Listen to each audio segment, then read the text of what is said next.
Assalamualaikum warahmatullahi wabarakatuh. Alhamdulillah, alhamdulillahilladzi ahyana ba'dama amatana wa ilaihin nusur. Asyhadu an la ilaha illallah wahdahu la syarika lah wa asyhadu anna sayyidana Muhammadan abduhu wa rasuluh. Allahumma inna nas'aluka ilman nafi'an wa rizqan wasi'an wa amalan maqbulan wa shifaan min kulli da'in wa saqamin bi rahmatika ya arhamar rahimin. Allahumma faqihna fid din wa 'allimna fit ta'wil wat tafsir ya arhamar rahimin. Yang sama-sama kita hormati pengurus Masjid Paripurna Darul Aman, tokoh agama, tokoh masyarakat, nenek mama, alim ulama, cerdik pandai, besar tak bisa disebutkan gelarnya, kecil tak bisa pula disebutkan namanya. Bapak-bapak, ibu-ibu, saudara-saudari, cincin dan perempuan, insyaallah kita semua dimuliakan Allah Subhanahu wa taala.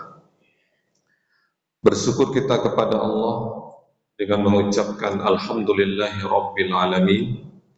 Kemudian berselawat kita kepada Rasulullah dengan mengucapkan Allahumma salli wa sallim wa barik alaihi. Mudah-mudahan dengan senantiasa kita bersyukur kepada Allah, dengan senantiasa kita berselawat kepada Rasulullah, hidup kita diberkahi oleh Allah Subhanahu wa taala. Amin ya rabbal alamin. Baik Bapak Ibu yang dimuliakan oleh Allah Subhanahu wa taala, sebagaimana biasanya menjelang masuknya waktu syuruk, sama-sama kita kembali melanjutkan kajian tafsir.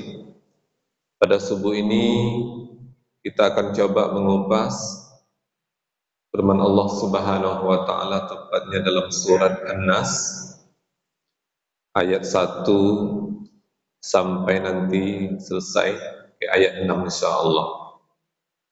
Bapak Ibu yang dimuliakan oleh Allah Subhanahu wa taala, sebagai prolog, surat An-Nas ini dalam tartib mushafi posisinya berada di surat yang terakhir.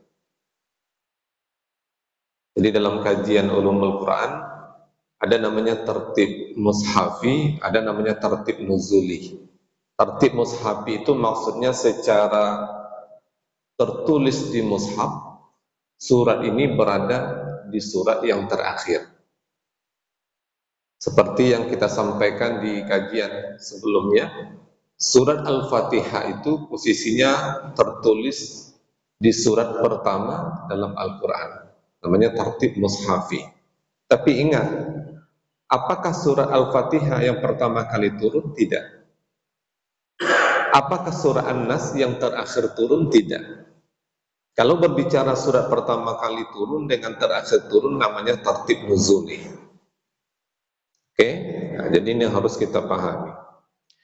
Yang kedua, surat An-Nas ini tergolong kepada surat Makkiyah, surat yang diturunkan oleh Allah Ta'ala sebelum Nabi hijrah dari Mekah ke Madinah. Oleh karena itu, penguatan dalam surat Makkiyah ini pasti penguatan akidah. Karena surat Makkiyah itu rata-rata penguatan itu akidah. Nah, beda dengan surat Madaniyah, itu sudah mulai kepada muamalah atau ibadah. Maka nanti insya Allah dalam kajian tafsir surat ini akan banyak berbicara tentang akidah, bagaimana kita kembali menguatkan atau merepes akidah kita terkait 6 poin yang ada dalam surat ini. Sekarang kita lihat. Pertama kata Allah Subhanahu wa taala, a'udzubillahi minasyaitonir rajim, bismillahirrahmanirrahim. Qul a'udzu birabbin nas. Jadi perintahnya pertama dalam ayat ini qul. Qul itu fi'il amar. Perintah. Kata Allah Ta'ala, katakan. Tentu mukhatab dalam ayat ini Nabi Muhammad. Karena Al-Quran ini diturunkan kepada Nabi Muhammad, tapi secara ibrah, secara pelajaran untuk kita semua sebagai pengikut umat Nabi Muhammad dan percaya kepada Al-Quran ini. Maka intinya Allah Ta'ala menyuruh Nabi Muhammad katakan, Allah Ta'ala menyuruh kita semua katakan. Apa yang dikatakan? A'udzu birabbin nas, saya berlindung kepada Tuhan manusia. Jadi kita ini diminta oleh Allah Ta'ala mengatakan bahwa kita semua ini meminta perlindungan kepada Rabb-nya manusia. Nah, dalam ayat ini Bapak Ibu Allah pakai kalimat Rabb. Karena ada istilahnya, ada Rabbun, ada Ilahun. Kalau orang-orang salaf mengatakan tauhid rububiyah dengan tauhid uluhiyah. Apa bedanya Rabbun dengan Ilahun? Kalau Rabbun ini itu berbicara tentang bahwa Allah Ta'ala itu mengatur kehidupan ini. Nah, contohnya Rabbun, Allah Ta'ala yang memberi kita rezeki, Allah Ta'ala yang menciptakan alam ini, itu namanya Rabbun.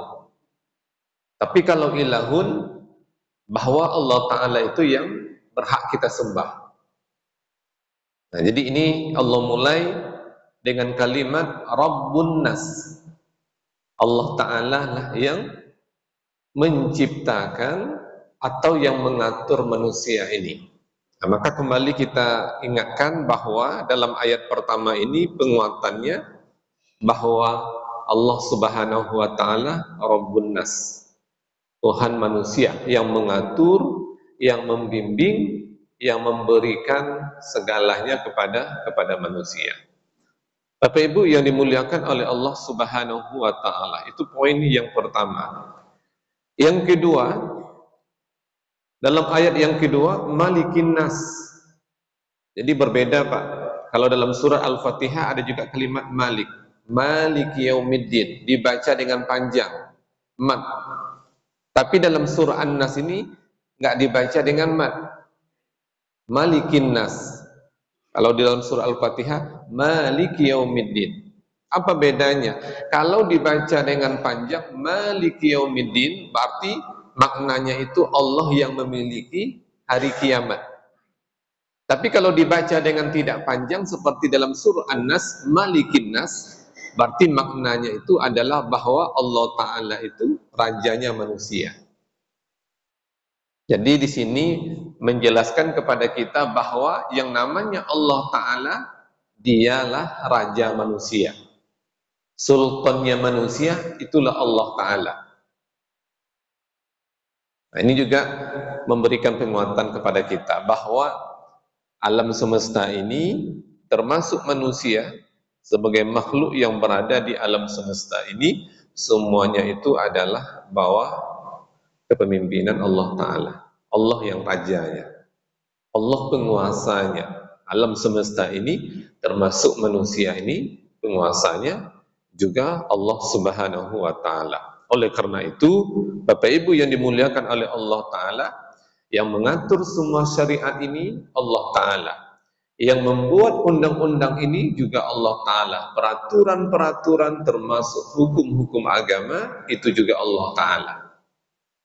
Bagi manusia yang mau mematuhinya, syariat yang Allah buat mereka mau mengamalkannya, undang-undang yang Allah buat mereka laksanakan, maka orang seperti inilah yang akan bahagia hidupnya di dunia sampai akhirat. Maka saya ulang, penguatannya adalah Malikin Nas, Allah raja manusia, Allah pengatur manusia.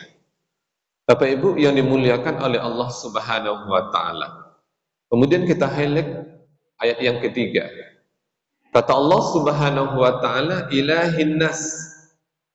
Nah, di sini mulai Allah berbicara tentang ilah, kalimat ilah. Bahwa yang namanya Allah Ta'ala itulah sembahan manusia. Jadi ada Rabbun Nas, ada namanya Malikin Nas, ada Ilahin Nas. Rabbun, Malikun, Ilahun. Tiga ini yang disampaikan oleh Allah Ta'ala dalam surah An-Nas ini. Yang namanya sembahan itu adalah Allah Ta'ala. Ilahin nas, yang berhak disembah itu hanya Allah Ta'ala. Tidak ada yang berhak disembah selain Allah Ta'ala, siapapun itu.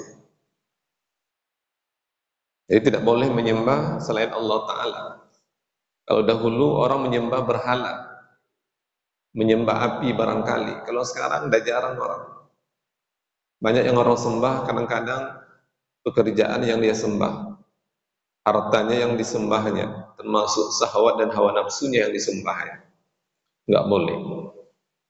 Maka dalam ayat ini diingatkan oleh Allah Ta'ala yang namanya sesembahan itu hanya Allah Subhanahu wa Ta'ala. Maka kita ini menyembah, beribadah wajib semata-mata karena Allah Subhanahu wa Ta'ala. Bapak Ibu yang dimuliakan oleh Allah Subhanahu wa Ta'ala.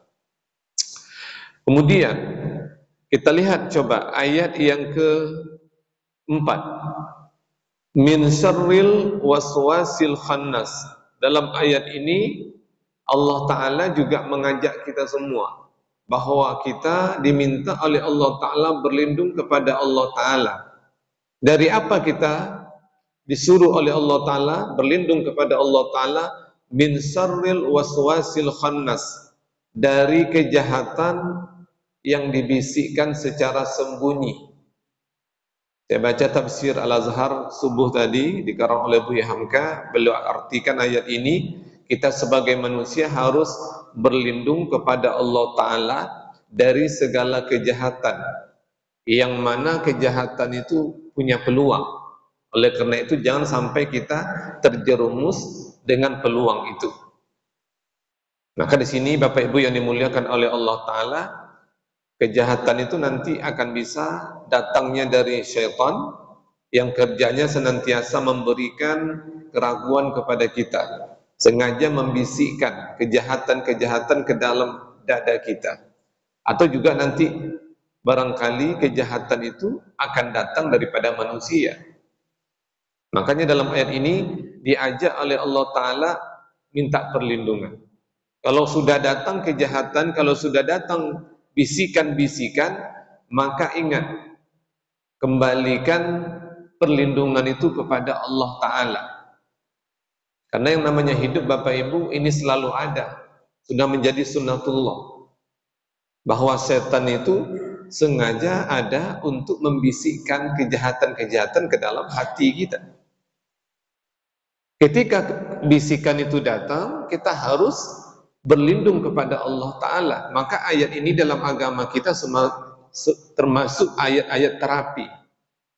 Ya, ayat-ayat terapi, ayat-ayat seperti ini. Makanya dalam hadis yang sahih dikatakan oleh Nabi, kalau Nabi sudah mulai untuk tidur, masuk dia ke kamar tidurnya, dalam hadis yang sahih, maka Nabi membaca 3 surat. Pertama surat Ikhlas, Qul huwallahu ahad. Kemudian surat Al-Falaq, Qul a'udzu birabbil falaq. Kemudian yang ketiga surat An-Nas. Dibaca oleh Nabi sambil menampung tangannya. Kemudian setelah Nabi baca, diusapkannya ke wajahnya, kemudian diusapkannya ke seluruh anggota tubuhnya. Nah, inilah sebabnya bahwa kita ini harus berlindung daripada segala tipu daya atau hasutan bisikan daripada syaitan. Karena bahaya Bapak Ibu.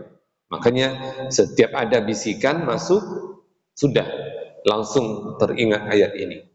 Baca ayat ini. Begitu juga kalau kita ingin tidur, baca ayat ini, termasuk zikir pagi, zikir petang itu baca ayat ini. Supaya kita terhindar daripada godaan atau rayuan daripada syaitan. Bapak Ibu yang dimuliakan oleh Allah Ta'ala, saya pernah baca buku judulnya Manhajul Quran fi Islahil Mujtama, metode Al-Quran dalam memperbaiki masyarakat, ditulis oleh Dr. Muhammad Said Ayyusuf dari Mesir. Dalam buku itu beliau sampaikan, beliau mengatakan bahwa kenapa masyarakat itu mulai rusak, tidak baik. Boleh dikatakan dalam hal segala sisinya. Akidahnya sudah mulai, termasuk nanti masalah ekonominya, politiknya, sampai sosial kemasyarakatannya itu sudah mulai rusak, kata beliau. Maka beliau mencoba memformulasikan beberapa penyebab utama kerusakan itu terjadi, apapun lah, baik dalam akidah, ekonomi, politik, termasuk sosial kemasyarakatan, termasuk perkara hukum.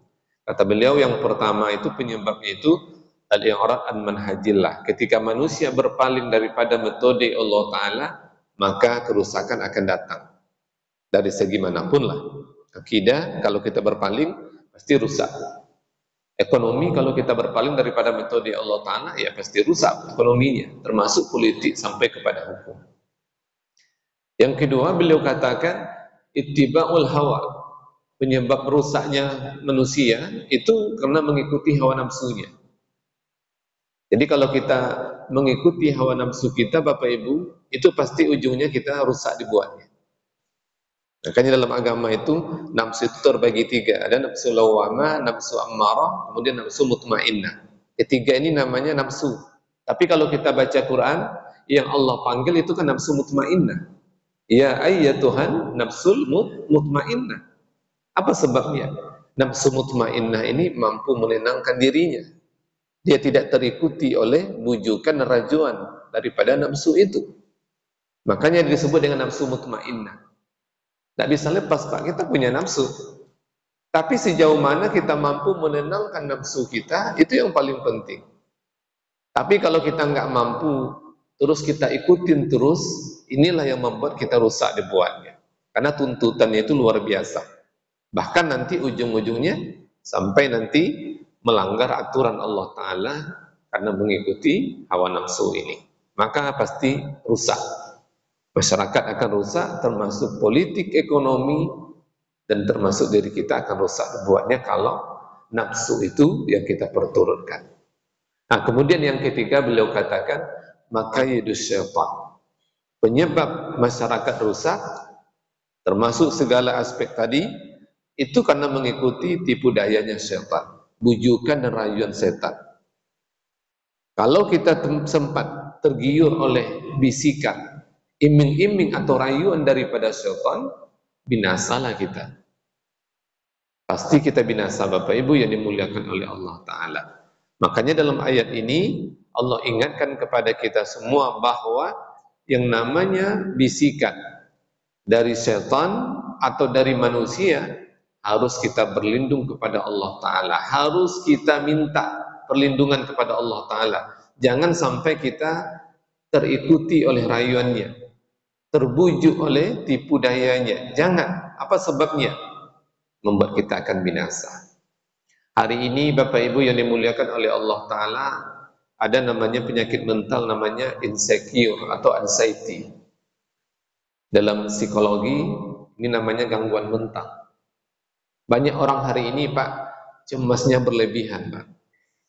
Banyak terjadi di kalangan muda, itu juga banyak. Kekhawatirannya luar biasa, banyak yang dipikirkannya. Ya, umpamanya nanti setelah kuliah itu di kalangan mahasiswa, umpamanya mereka setelah kuliah mereka bingung, khawatir. Nanti setelah kuliah ngapain?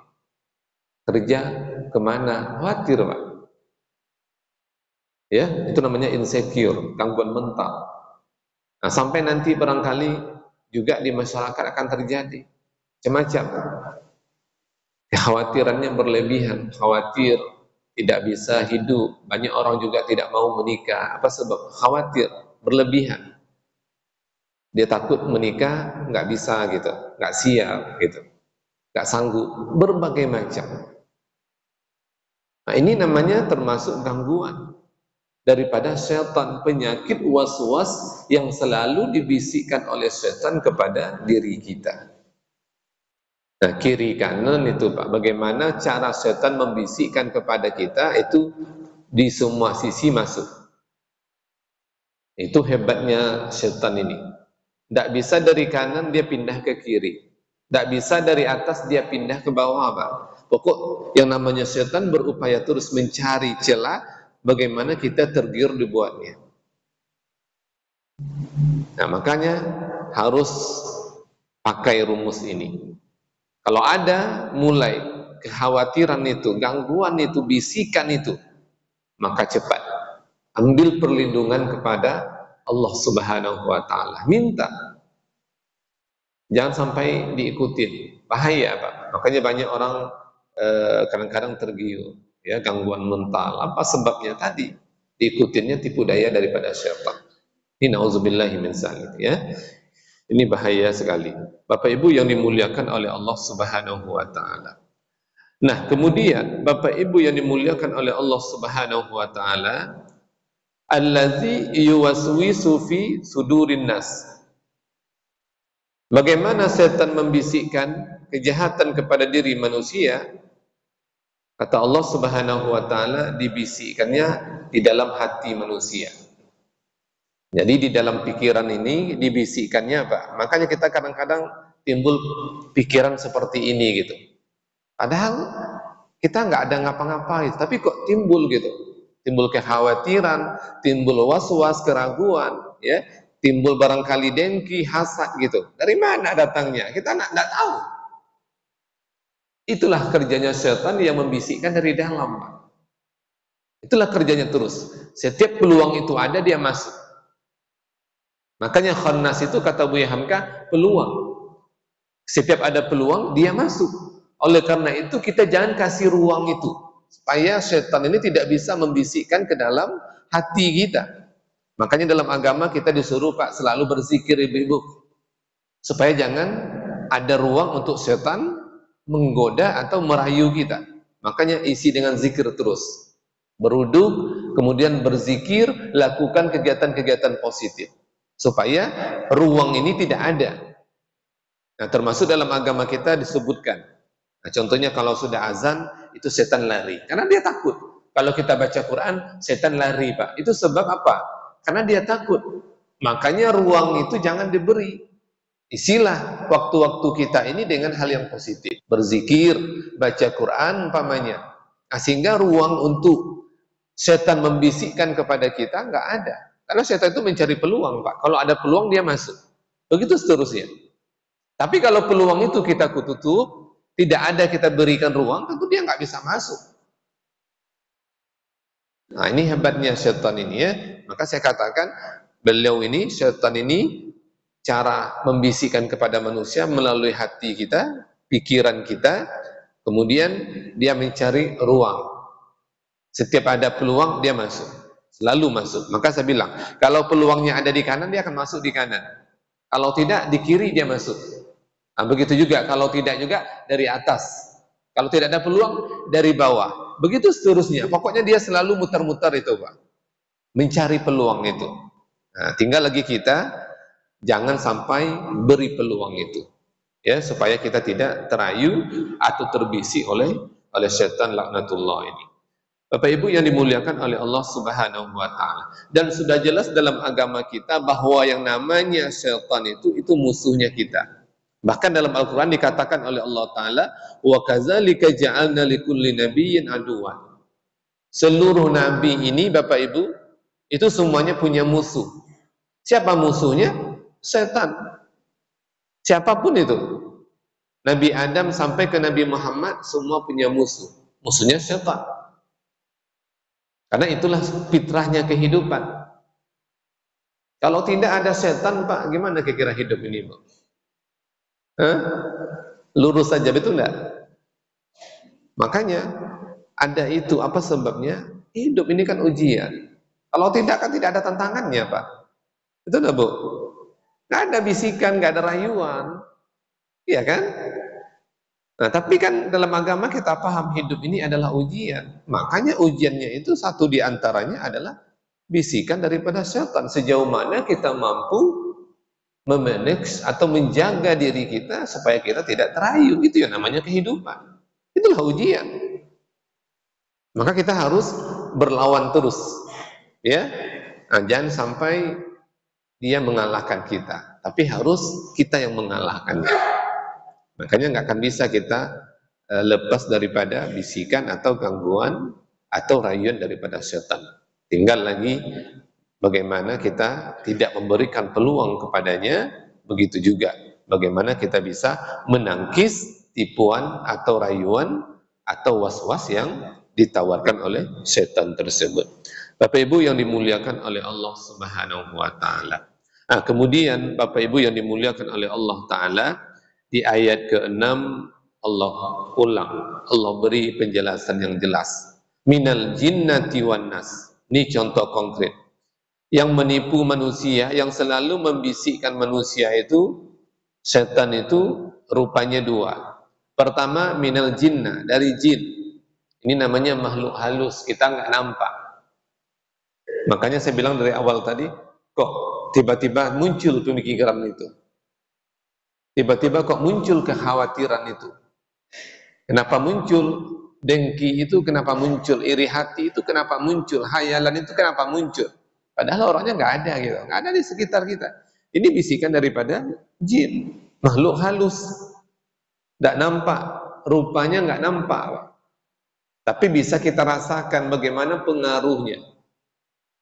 Nggak ada orang di sekitar kita, nggak ada. Saya tengok kiri kanan nggak ada. Tapi kenapa kok ada bisikan itu? Nah, maka bisikan itu datang daripada makhluk halus, jin yang tidak punya rupa.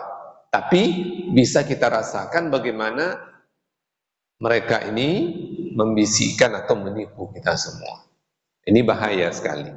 Nah, termasuk Bapak Ibu yang dimuliakan oleh Allah Subhanahu wa taala dalam ayat ini, wan nas.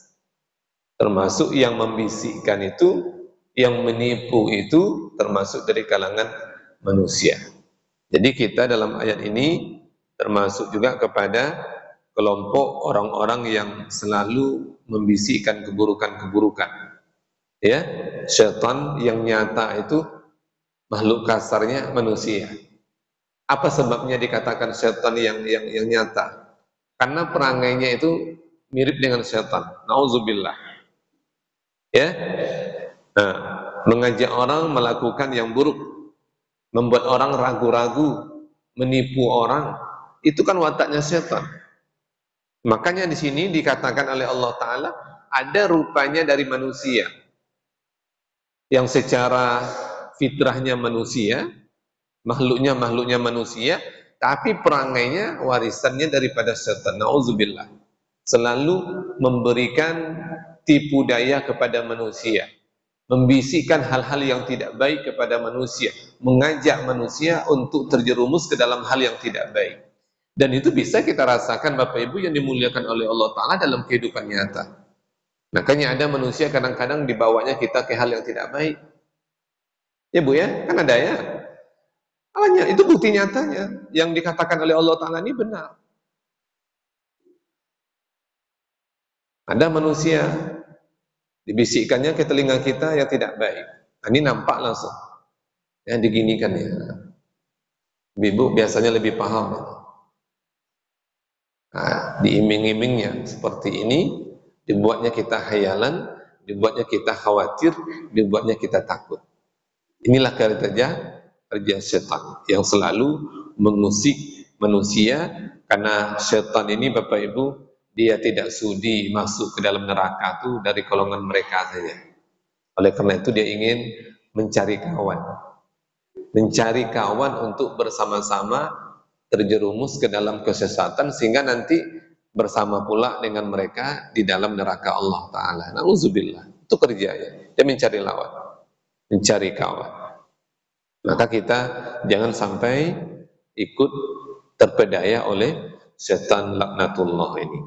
Bapak Ibu yang dimuliakan oleh Allah Subhanahu wa Ta'ala, maka dalam kajian tafsir pada subuh hari ini, sebagai highlight atau kesimpulan dari kajian tafsir ini, pertama, surat An-Nas ini surat Makkiyah, turunnya di kota Mekah sebelum Nabi hijrah. Kemudian penguatannya adalah akidah. Ayatnya sangat pendek, termasuk surat ini langganan. Biasanya rata-rata semua kita hafal. Kalau ditanya penyebabnya apa Ustaz? Pendeknya.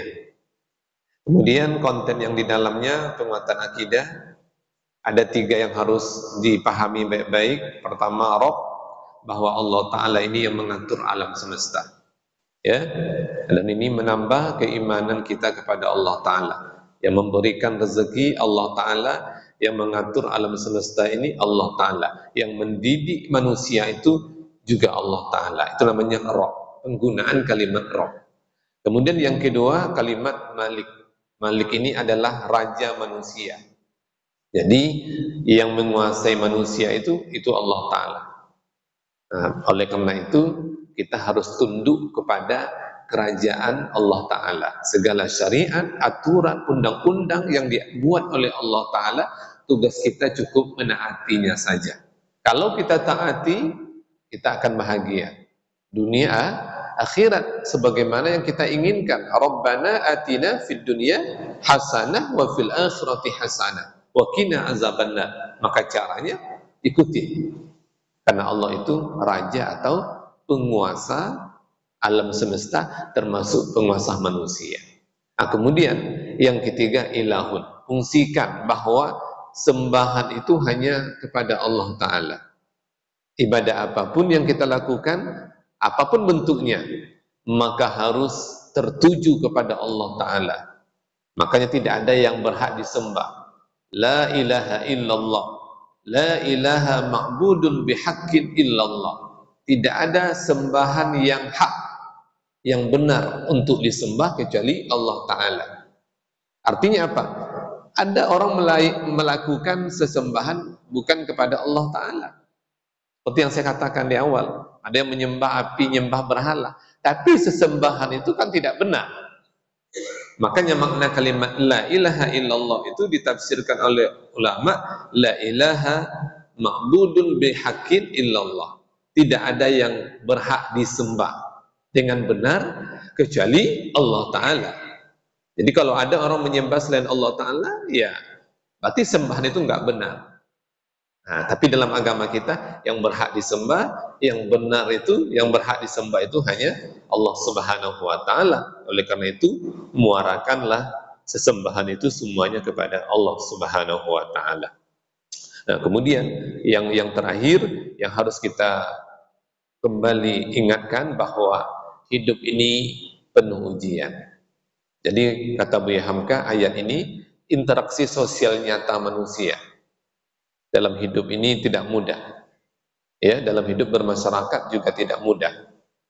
Termasuk setan sebagai makhluk halus yang selalu membisikkan kejahatan ke dalam hati kita, termasuk juga manusia sebagai makhluk kasar yang selalu juga membujuk merayu kita untuk terjerumus ke dalam hal-hal yang terlarang oleh agama ini. Oleh karena itu, jangan kasih ruang. Tutup peluang itu, karena dia ini selalu mencari celah masuk dari segala hal, segala penjuru. Maka tugas kita tutup celah-celah itu, tutup peluang itu, sehingga setan tidak bisa masuk, termasuk manusia juga tidak bisa masuk. Bagaimana contohnya? Dengan menutup peluang dari setan, zikir, ibadah, baca Quran, berdoa, itu caranya. Bagaimana pula cara menutup peluang dengan manusia supaya tidak terbisik, terayu oleh bujukan manusia? Gunakan waktu dengan baik. Kurangi peluang-peluang untuk datang bisikan itu dari manusia. Makanya dalam agama disebutkan oleh Nabi, min husni islamil mar'i tarkuhu ma la ya'ni. Kalau Islam orang baik, dia akan meninggalkan perkara yang tidak bermanfaat. Nah, contohnya, kalau kita duduk-duduk, kalau di situ tidak ada nilai-nilai positifnya, tinggalkan. Apa sebabnya? Supaya peluang itu nggak ada, Pak. Umpamanya nih, ada nih duduk-duduk bersama-sama nih. Kalau rasanya tidak ada muatan positif daripada perkumpulan itu, atau duduk-duduk itu, tinggalkan. Beralih kepada yang ada muatan positifnya. Apa sebabnya? Supaya peluang itu nggak ada. Karena nantinya Pak, kalau tidak, disitulah mulainya peluang. Yang awalnya tidak ada. Setelah itu mulai terayu, terbisikkan oleh kawannya, tertipu oleh kawannya, akhirnya apa? Ya terjerumus ke dalam perkara-perkara yang terlarang oleh agama. Baik Bapak Ibu yang dimuliakan oleh Allah Ta'ala, waktu tersisa menjelang subuh ada sekitar 20 atau 15 menit. Barangkali kita gunakan sesi untuk sama-sama menyempurnakan kajian subuh pada subuh hari ini, tepatnya terkait tafsir surah An-Nas ayat 1 sampai 6. Pada Bapak Ibu yang ingin menyempurnakan kajian ini, atau barangkali perlu kita sama-sama memahami surah An-Nas ini dengan realita sosial kita, maka dengan senang hati saya persilahkan pada Bapak ini. Baik, silakan Bapak Ibu, Pak, ada yang ingin bertanya terkait dengan Pak Ikhlas.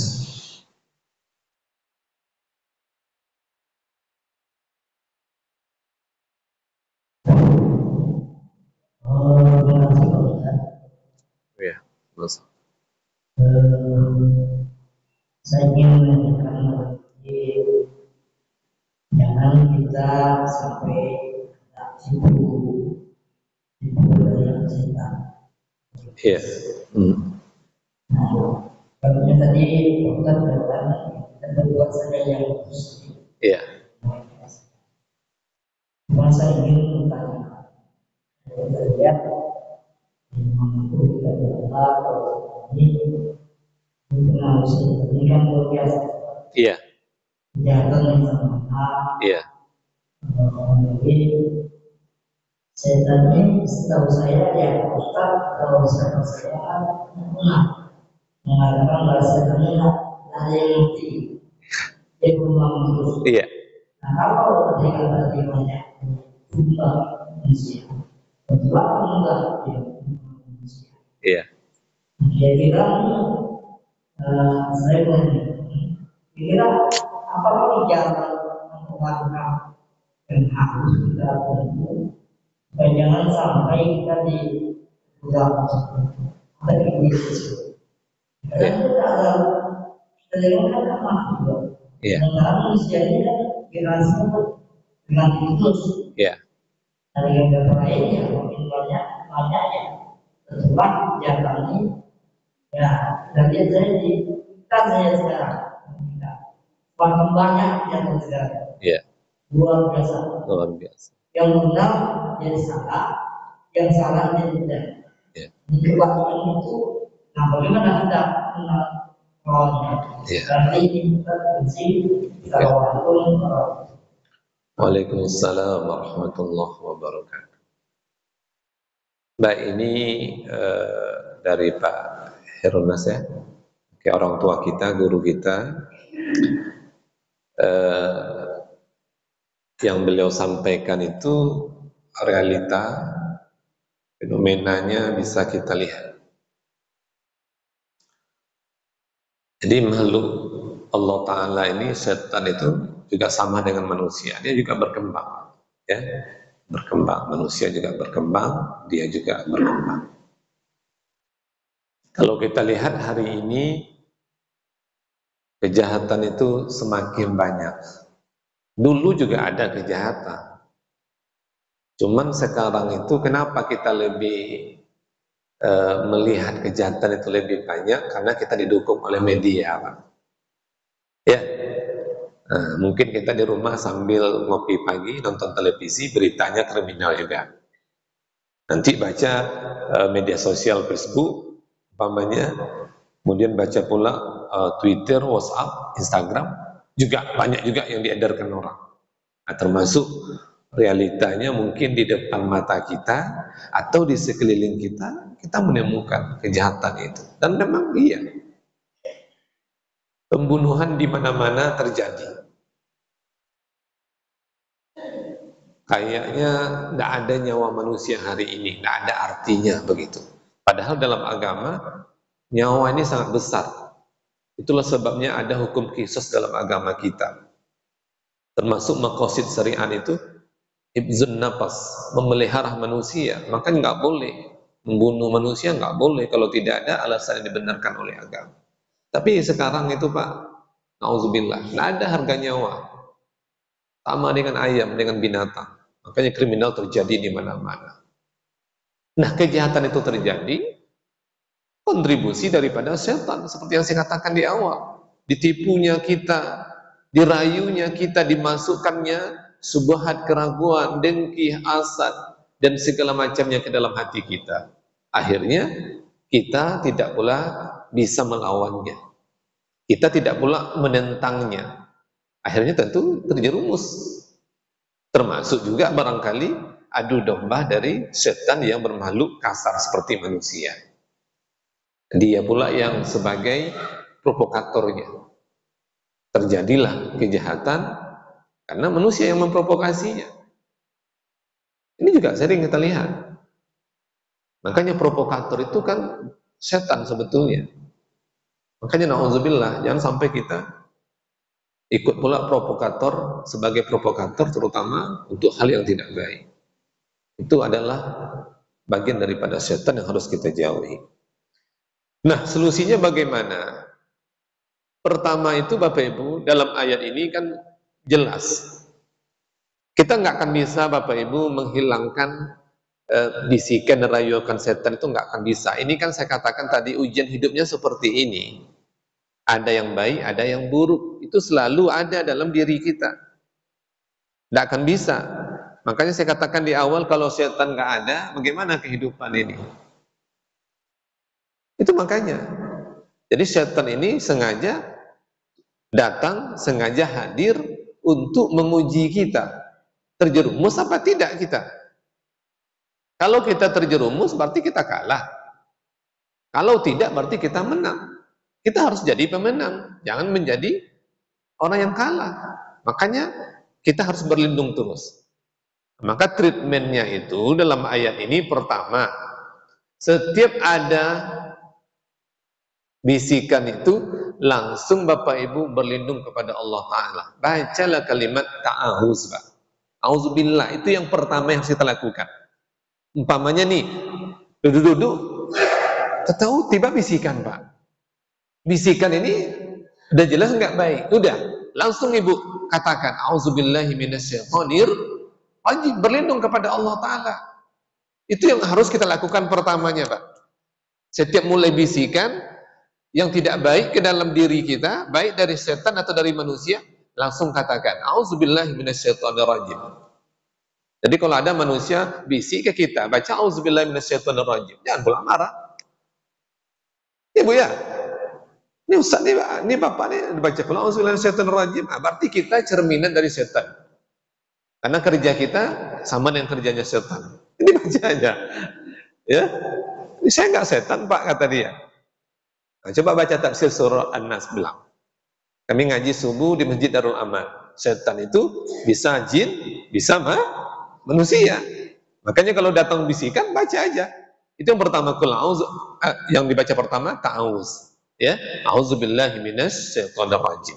Itu langkahnya. Ya. Nah, kemudian setelah itu Bapak Ibu, bagaimana yang harus kita lakukan? Ya.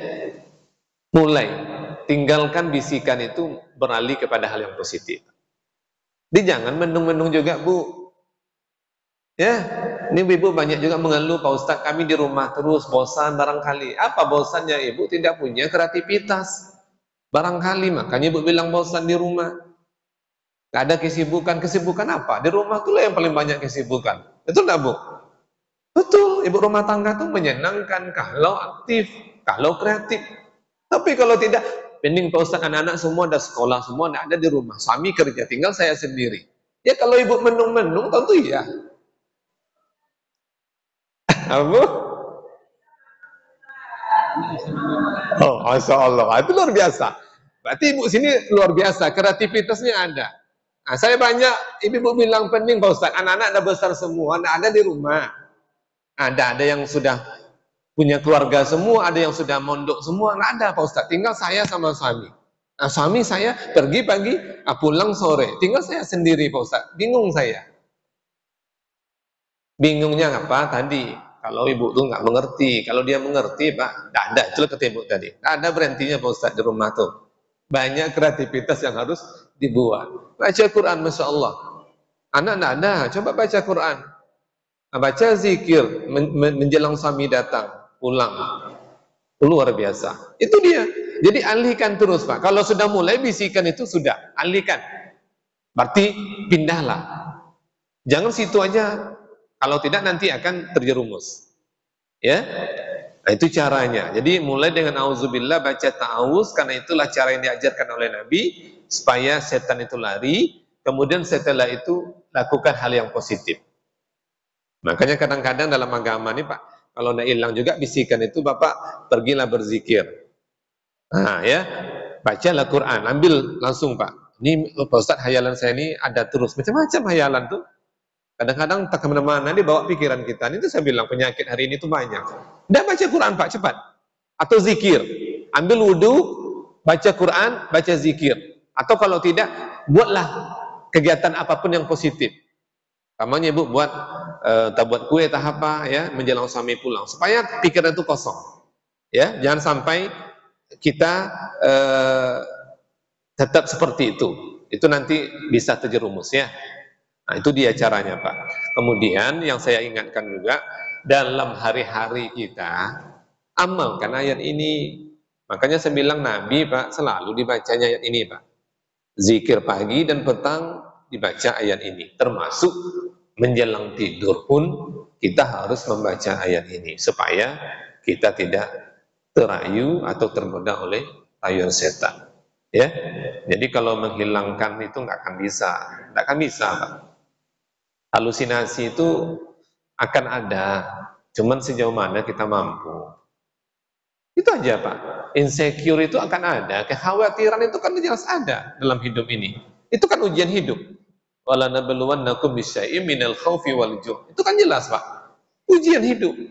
Nah, cuman kita harus tangkal itu gitu. Jangan sampai kita teriyakan oleh kekhawatiran itu sehingga kadang-kadang itulah tidak semangat. Ya, tidak semangat, masa depan saya nggak jelas Pak Ustaz. Ya, kemudian saya juga belum punya istri, belum punya anak-anak, kekhawatirannya tinggi, banyak yang dipikirkan, belum lagi nanti yang macam-macam. Ya, akhirnya apa? Kadang-kadang ada, mohon maaf, sampai kadang-kadang akhirnya mengakhiri hidupnya. Nauzubillah, macam-macam Pak, karena mungkin dia melihat masa depannya pudar, suram, banyak yang mengakhiri hidupnya. Itu sebabnya tidak bisa mengendalikan rayuan dan bujukan syaitan. Nah, jadi ini Bapak ya sebagai penguatan saja ya, dan cara-caranya yang ditawarkan oleh agama ada jelas. Baca ta'awuz, kemudian wudhu, lakukan kegiatan positif. Pindah, jangan situ aja. Ya. Nah, kalau enggak juga nanti mau dia pergi Bapak Ibu, nah itu enggak tahu lagi itu. Apa yang salahnya? Ya. Nah, pokoknya sibuk. Al-haqqu bila nizam yughlibuhul batil bin nizam. Ini yang penting, kreativitas positif harus terus berada dalam diri kita. Apa sebabnya? Kalau kegiatan positif tidak ada dalam diri kita, tidak sibuk kita dengan hal yang positif, negatif pasti Pak. Itu aja Pak. Pasti itu Pak. Tidak ada tidaknya. Karena dua peluang ini saling merebut. Makanya jangan sampai terebut oleh yang kiri, yang tidak baik. Makanya sibuklah dengan hal yang positif. Makanya kegiatan Bu, rutinitas 24 jam itu Ibu lakukan aja. Ya, dengan ikhlas, nikmati aja. Apa sebabnya? Kalau tidak nanti setan akan mengambilnya. Itu aja. Jadi kalau kita lagi sibuk dengan positif, maka setan nggak bisa masuk. Nah, tapi kalau tidak, banyak mendungnya hayalan tahap apa yang dihayalkannya. Ya, nah, akhirnya mohon maaf, terayu atau tertipu oleh setan. Auzubillahi min dzalik. Oke, masih ada mungkin barangkali Bapak Ibu yang ingin menambahkan, boleh Pak. Jadi saya di sini bukan untuk menjawab pertanyaan sebetulnya, tapi hanya sebagai mediator untuk sharing. Jadi juga mohon dari Ustaz di sini barangkali punya tambahan, boleh.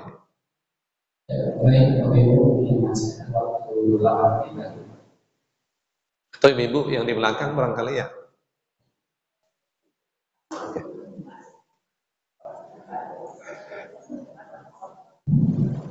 Terima kasih Pak Ustaz. Iya. Ini Pak Ustaz, masalah kejahatan Pak Ustaz. Berdasarkan ilmu pendidikan Pak Ustaz. Iya. Kejahatan ini kan dua unsur aja Pak. Iya. Niat dan peluang. Iya. Dalam teori-teori apa peluang itu nggak bisa harus kita kembangkan. Iya. Cuma niatnya yang kita perlu Pak. Iya. Masuk di dunia pemerintah korupsi juga gitu. Iya. Kalau peluang kita untuk masyarakat itu susah. Iya. Jadi kalau kita jadi pimpinan peluang itu memang harus kita banyak kok.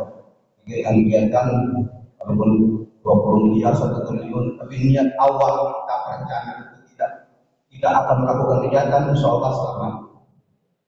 berdasarkan pengalaman saya gitu Pak Ustadz. Jadi kita berniat, kadang-kadang dalam perencanaan kita udah berniat untuk jahat. Iya. Dalam melangkah kaki dari rumah kita ada niat untuk jahat. Iya. Dari peluang misalnya ada bisnis juga gitu. Iya. Kita dapat keuntungan sebesar-besarnya. Iya. Nah, jadi terjadilah penipuan. Terima kasih Pak Ustadz. Kalau keliru Pak Ustadz, memang ada perlindungan semua dalam praktek di lapangan itu ini yang kita Iya.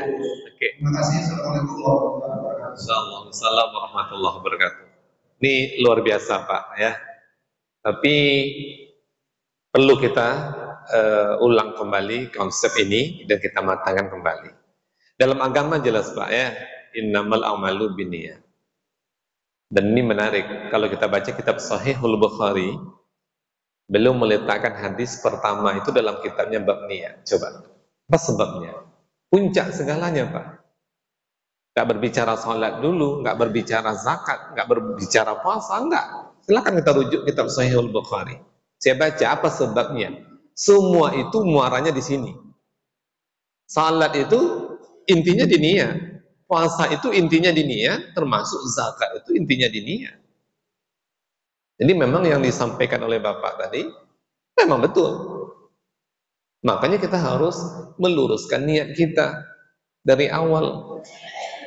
Makanya niat ini Pak diluruskan dalam konsep agama, perbaharui terus niat ini setiap detik, perbaharui. Perkara yang paling berat itu perkara niat. Apa sebabnya? Niat ini bisa berubah Pak tiap detik. Apa sebab berubahnya? Karena tadi ada faktor yang mempengaruhinya. Dari awal sudah betul, sudah mantap niatnya nih. Sudah mantap niatnya, saya berinfak ke masjid semata-mata karena Allah Ta'ala. Udah mantap Pak. Ini dari rumah udah mantap ini. Tahu di jalan, belum sampai lagi ke masjid, mulai bisikan setan. Coba, udah mulai goyah. Maka kembalikan lagi Pak, goyah itu kembalikan lagi ke niat ya. Atau kadang-kadang dari rumah mantap, sampai di masjid mantap. Kita tahu terbisikkan pula. Nah, setan memang seperti itu caranya Pak, dicarinya terus. Mulai pula goyah, mulai pula niat tadi semacam terkontaminasi. Maka kembalikan lagi dia ke niat awal. Memang seperti itu. Jadi perkara yang paling berat menurut para ulama, perkara niat. Apa sebabnya? Dia tiap detik bisa berubah. Oleh karena itu, setiap detik pun niat itu harus diperbaharui. Nah, peluang bagaimana? Saya teringat, saya juga sepakat di sisi lain, tapi di sisi lain juga harus kita pahami, peluang itu juga akan bisa merubah niat kita. Makanya coba Bapak dengar narapidana dalam video di televisi apa? Waspadalah, apa kata dia? Kejahatan itu terjadi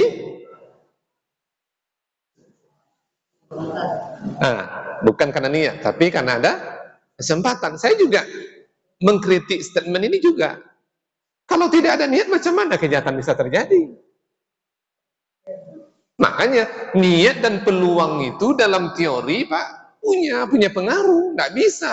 Mohon maaf, contohnya kita berniat untuk baik, tapi peluang kita ada untuk tidak baik akan terjerumus. Makanya saya di perkuliahan Pak, saya nggak mau. Contohnya, saya tidak pernah menyuruh mahasiswa saya, bahkan saya melarang. Kalau mahasiswa saya buat tugas, saya nggak mau mencampurkan dia dengan perempuan Pak. Laki-laki kamu harus bekerja dengan kelompok kamu laki-laki. Yang perempuan kamu bekerja pula dengan perempuan. Apa sebabnya? Saya tidak mau memberikan peluang kepada mahasiswa saya.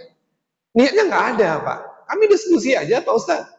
Buat tugas makalah, tugas kelompok, berkumpul-kumpul nanti di kos-kosan. Niatnya nggak ada apa-apa, niatnya nggak ada. Hanya untuk belajar kuliah, membuat tugas dosen.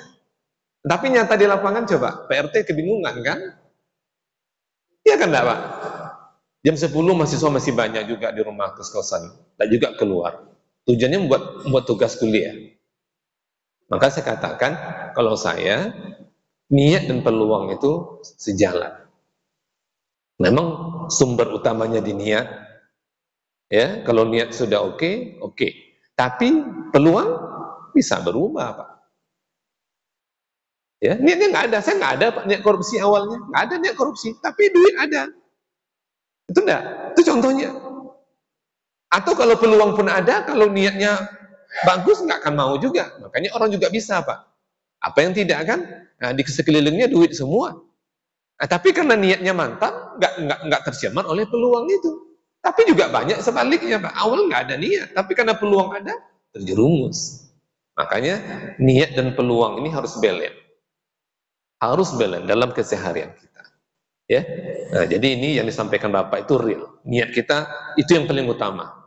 Luruskan baik-baik niat itu, kemudian tutup peluang. Tutup peluang, Pak. Jangan kasih peluang.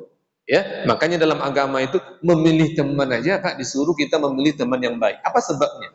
Itu peluang. Kalau tidak, bisa terjerumus, Pak. Itu bukti nyata di masyarakat. Boleh kita statistik, penelitian. Orang yang berteman dengan orang buruk, coba presentasinya berapa pengaruhnya. Yang terpengaruh berapa, yang tidak terpengaruh berapa. Jangankan itu saja. Kembali kita ke zaman corona. Ketika dulu corona datang, Pak, anak-anak nggak bisa kuliah. Kecuali dengan menggunakan gadget. Harapannya apa? Kuliah berlanjut. Tapi apa hasil penelitian? Dengan peluang gadget, anak-anak justru malah semakin tidak baik. Yang awalnya enggak, untuk sanalah perkuliahan, pembelajaran, tapi ujungnya apa? Boleh dikatakan terjerumus. Kenapa? Ini peluang. Maka niat dengan peluang itu kalau saya berpikir sejalan, dan kuncinya itu memang di niat. Tapi mau tidak mau, dia akan mempengaruhi. Ya, nah, jadi ini sebagai sharing kita pada subuh hari ini, saya rasa yang disampaikan oleh Bapak tadi real teori di lapangan. Kalau tadi itu teori ta'awuz, zikir baca Quran itu oke, teori agamanya, terapi agamanya. Nah, di lapangan itu yang kita harus realkan itu dari niat. Makanya berangkatlah dari niat yang bersih. Menjabat kita apa niatnya? Berangkat dari situ. Nah, terus ekonomi kita bergerak di bidang perdagangan. Apa niatnya? Berangkat dari situ. Setelah itu, tutup peluang. Jangan kasih peluang untuk hal-hal yang tidak baik yang akan mengganggu kesucian niat kita tadi. Jadi ini saja Bapak Ibu, karena barangkali waktu sudah masuk, saya ucapkan ribuan terima kasih kepada Bapak Ibu dan saya mohon maaf atas sharing di subuh hari ini. Mudah-mudahan sedikit ini dengan bersama insya Allah bermanfaat untuk kita semua dan insya Allah bisa pula kita ansur-ansur amalkan dalam kehidupan sehari-hari. Subhanakallahumma bihamdika nasyhadu an la ilaha illa anta nastaghfiruka wa natubu ilaik. Akhirul kalam wabillahi taufiq wal hidayah. Wassalamualaikum warahmatullahi wabarakatuh. Waalaikumsalam warahmatullahi wabarakatuh. Terima kasih kami sampaikan kepada Ustaz Bapak Muhammad yang telah memberikan kajian subuh dengan tema soalnya yaitu kita berdoa kepada Allah dan selalu berjaga dan berhati-hati dari bisikan syaitan dalam kehidupan kita. Bapak Ibu, kita ucapkan terima kasih kepada Ustaz. Semoga kita dapat bisa berkata dakwah. Sedikit informasi Bapak Ibu untuk kelompok peserta korban sampai subuh ini pada kelompok 23 kemudian 2 jiwa. Artinya Bapak Ibu yang dirahmati Allah masih ada waktu kita lebih kurang 2 minggu untuk Bapak Ibu yang menjadi peserta korban. Silakan temui daripada pengurus atau panitia korban. Ini saja informasinya Bapak Ibu dan kami sudahi setelah ini kita sholat dan selamat bersama. Wassalamualaikum warahmatullahi wabarakatuh.